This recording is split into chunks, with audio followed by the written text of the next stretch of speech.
بسم اللہ الرحمن الرحیم نحمدہ ونصلی ونسلم علی رسولہ الکریم اما بعد۔ آب کوثر شریف کے 8ویں درس کے سلسلہ میں آپ کی خدمت میں حاضر ہیں۔ احباب ذی وقار، ایک مسلمان کی مجالس، ایک مسلمان کی محافل، اس کا اٹھنا بیٹھنا ویسے ہی لغویات اور فضولیات سے پاک ہوتا ہے، لیکن مسلمانوں کی مجالس میں ایک خصوصیت یہ ضرور ہونی چاہیے کہ جب بھی مسلمان اکٹھے بیٹھیں تو اللہ رب العزت کا ذکر اور پیارے حبیب علیہ الصلاۃ والسلام کی بارگاہ میں درود پاک ضرور پیش کر لیا کریں۔ نبی رحمت صلی اللہ تعالی علیہ وآلہ وسلم کا فرمان ہے، زینوا مجالسکم بالصلاۃ علی فإن صلاتکم نور لکم یوم القیامہ۔ اپنی مجالس کو مجھ پر درود پاک پڑھ کر مزین کر لیا کرو، کیونکہ تمہارا مجھ پر درود پاک پڑھنا قیامت کے دن تمہارے لیے نور ہوگا۔ ایسی مجالس کے جن میں حضور نبی رحمت صلی اللہ علیہ وآلہ وسلم کا ذکر خیر نہ ہو یا آپ صلی اللہ علیہ وآلہ وسلم کی بارگاہ میں درود و سلام پیش نہ کیا جائے،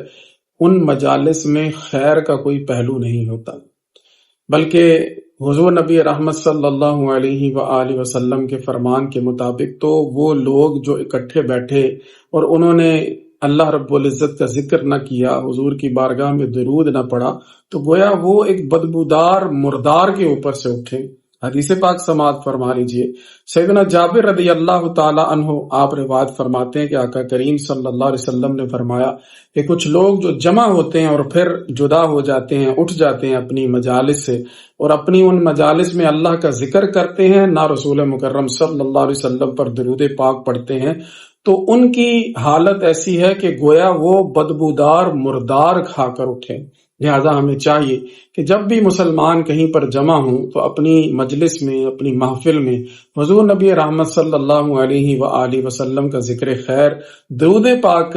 کی صورت میں وہ ضرور کر لیا کریں۔ ایک اور حدیث سماعت فرمائیے جس کے راوی حضرت سیدنا ابو سعید خدری رضی اللہ تعالی عنہ ہے کہ نبی کریم علیہ الصلاۃ والسلام نے فرمایا کہ جو لوگ کسی مجلس میں بیٹھتے ہیں اور اس میں رسول مکرم صلی اللہ علیہ وآلہ وسلم کی بارگاہ میں درود و سلام نہیں پڑھتے تو وہ اگرچہ جنت میں داخل ہو بھی گئے لیکن پھر بھی ان پر حسرت طاری ہوگی۔ وہ حسرت کھائیں گے جب وہ جزا کو دیکھیں گے کہ کاش دنیا میں ہمارا کوئی بھی وقت جو ہے وہ اس حوالے سے ضائع نہ ہوتا، بلکہ ہم ہر لمحہ ہر وقت اپنے آقا مولا صلی اللہ علیہ وآلہ وسلم کی بارگاہ میں درود و سلام کے نذرانے پیش کرتے رہتے۔ اسی طرح کی ایک اور حدیث پاک ہے جس میں یہ ذکر فرمایا گیا کہ جو لوگ کسی مجلس میں بیٹھتے ہیں اور اس میں نہ اللہ تعالیٰ کا ذکر کرتے ہیں، نہ حضور نبی رحمت صلی اللہ علیہ وآلہ وسلم کی ذات بابرکات پر درود و سلام بھیجتے ہیں، تو قیامت کے دن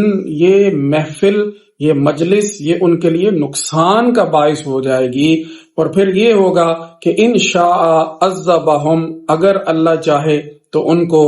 عذاب دے، وانشاء غفر لہم، اگر اللہ چاہے تو ان کو بخش دے۔ لہٰذا ہمیں چاہیے کہ اولاً تو درود پاک کی ایسی عادت بنا لیں کہ اٹھتے بیٹھتے چلتے پھرتے حضور علیہ الصلاۃ والسلام کی یاد، آپ کی بارگاہ میں درود و سلام، یہ ہمارا ایک وتیرہ بن جائے۔